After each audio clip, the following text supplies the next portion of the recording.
Hey class, welcome to chapter 9. All right, good. My camera's working. I stopped working for a second. Super frustrating. But anyways, so wow, we're already in chapter 9, week 11, due to spring break. So you're targeting your job search. All right, let's get going. So we're going to develop a strategic job search campaign, expand your network, which we're going to talk about in a bit, which is super important. Build your career portfolio, create an action plan, and then promote your brand. And the brand is essentially you, and we'll go through that. So develop a strategic job search campaign. So you make contact with yourself or a contract with yourself to say, hey, I'm going to apply to X amount of jobs per day, or I'm going to look into X amount of careers or schools or majors. But essentially, you're going to make a promise to yourself uh, to do, I guess, something towards your future.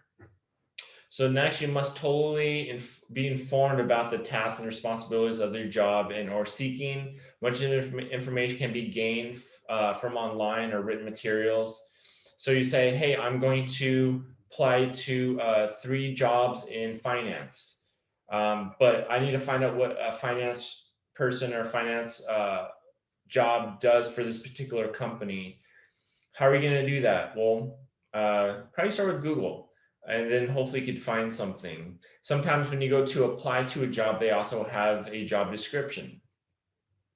So here's one for the job, for one of the jobs I actually have. So when I said, hey, I want to be a high school counselor, uh, what does a high school counselor do? Yes, I learned about being a high school counselor a little bit through my grad school, but to be honest, my grad school is actually more mental health than it was being a high school counselor. So I learned about theories of mental health. I had clients dealing with mental health, but I only took maybe 1 or 2 high school counseling um, classes out of my, I'll say 110 quarter units of my master's, which is a 3-year program. It's a really big program.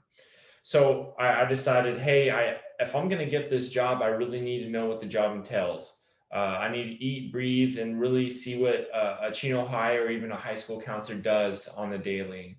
So I was able to find this. And I won't read out loud. If you want, you could pause it. But I was able to find out what exactly they do in day in and day out, and how I can incorporate that into the job interview if I were to have get one. Luckily, I did.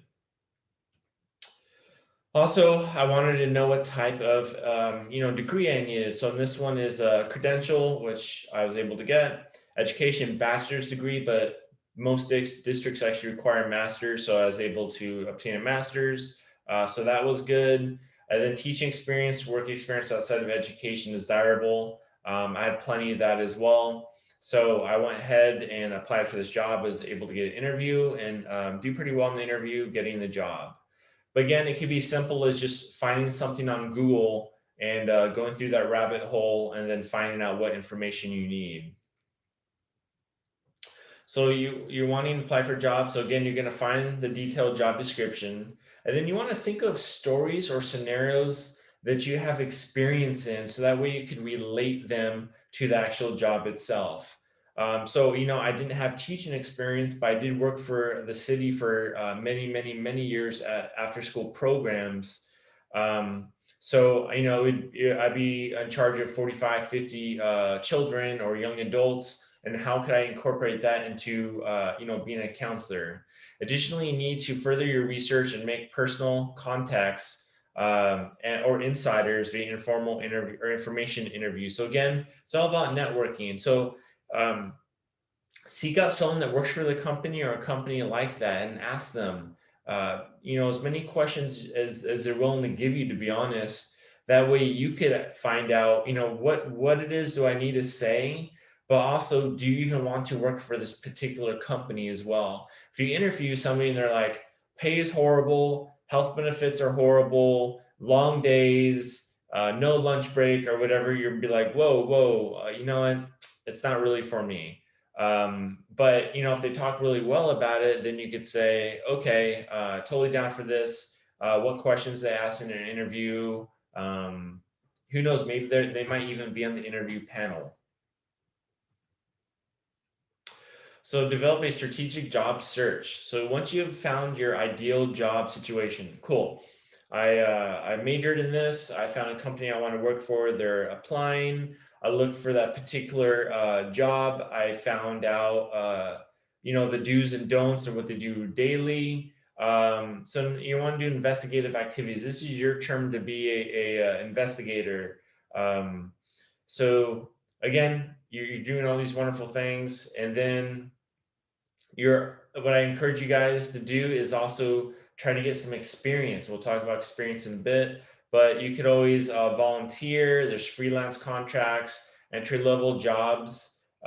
Maybe you don't get hired on for your dream job. Maybe there's a job before that job that you could get hired on, um, just to gain more experience. And there's nothing wrong with that.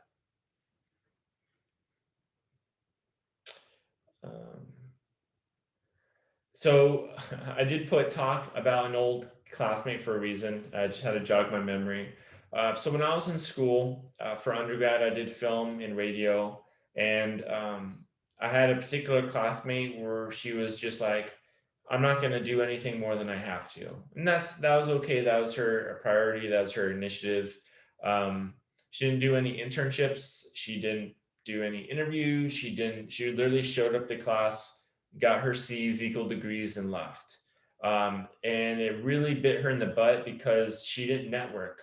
And it's so important to network to where when she didn't get hired anywhere, she had no one to talk to or interview or anything like that. So she was really stuck.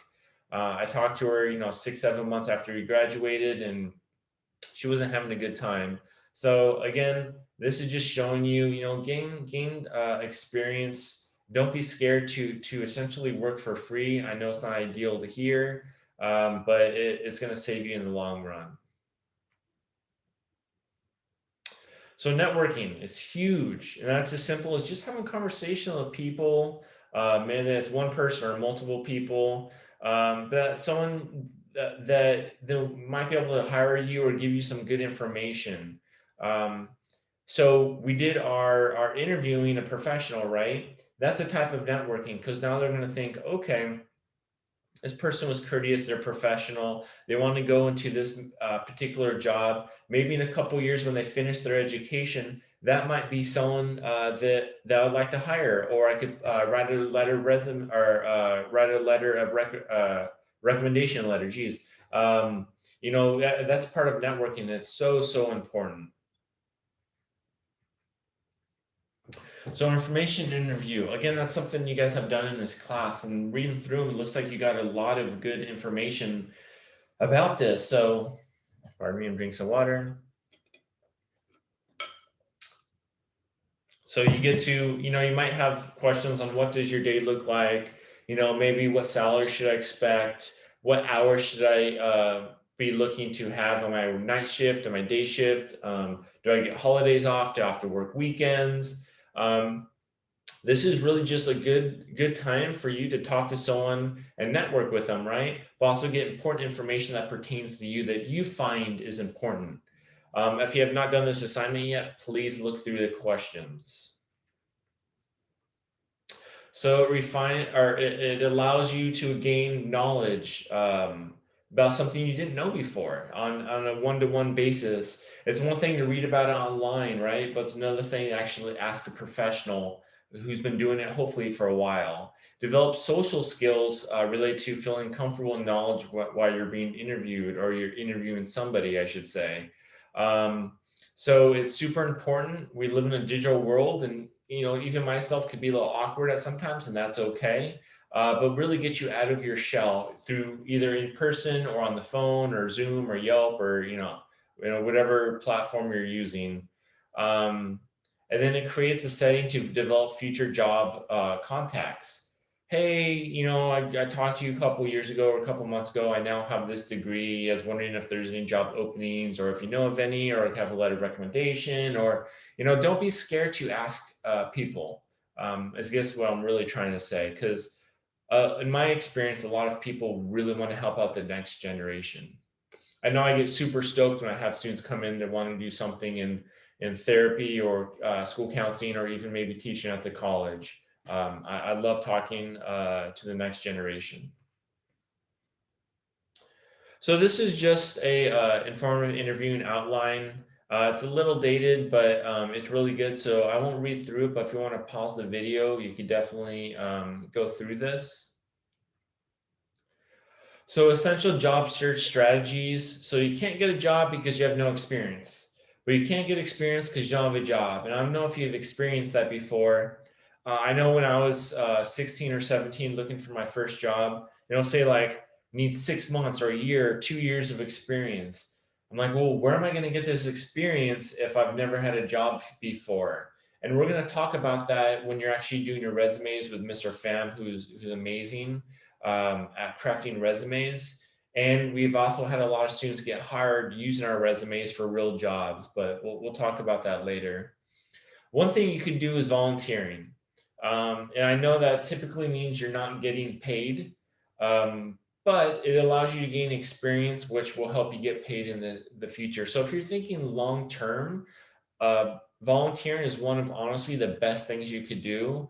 And sometimes they have contracts saying, hey, you have to fulfill 20 hours, 30 hours, 40 hours. But sometimes it's just you volunteer for a day or two. And guess what? If you don't like it, you don't have to do it because they're not paying you. So a lot of people think volunteering is like you're working for free and you're just doing paperwork. However, sometimes you could create meaningful volunteering positions that are really going to help you in the future. Again, this is your time to really decide if these particular jobs or majors or career choices are for you. And I can't speak enough about volunteering. When I used to work for the city, we used to get a thing called a volunteen, which would typically be high school students. And I want to say about 95% of them, if they applied for the job when they were of age, would get the job. The employer knows their work ethic and it's less training for the employer to do. Plus, they worked hard for it. So really, really cool. So there's another thing called internships. So sometimes your college or university will arrange internships for you. So maybe you're an accounting major and you'll work as an accountant, as an intern, as an accountant. That way you can get experience. And essentially that's a job interview for multiple hours a week. Through grad school, I had to do clinical hours, which were mental health hours, but also school counseling hours. And I worked an extra year doing it. I finished my 600 something hours for my high school, and I did additional, probably close to 1,000 hours, just because I was gaining such good experience. Oh, my laptop is going to die, so pardon me for 1 second.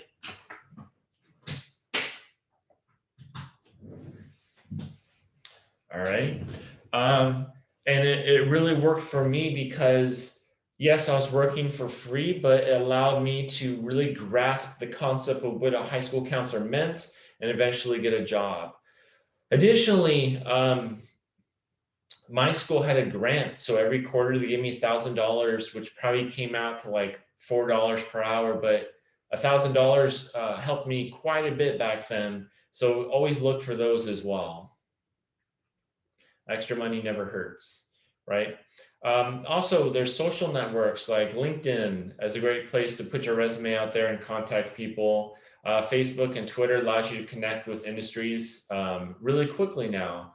I know sometimes it seems like you can't connect with anybody, but if you just make the effort or the first step, you'd be surprised who's willing to contact you back. So another thing is be flexible. And really, that's just a life lesson. And if you graduate with your bachelor's degree and you can't get a job, maybe think about graduate school as an alternative to getting a full-time job. Are you willing to relocate, which means are you willing to move cities or states or whatever? Are you willing to put in some weird hours? Maybe it's night shift, morning shift, weekend shift. Are you willing to take less pay to hopefully to just get your foot in the door of this company and eventually move up? These are questions only you could answer because it has to deal with yourself. I know plenty of people said no on a lot of these, and it was difficult for them, and that's okay. That was completely their choice.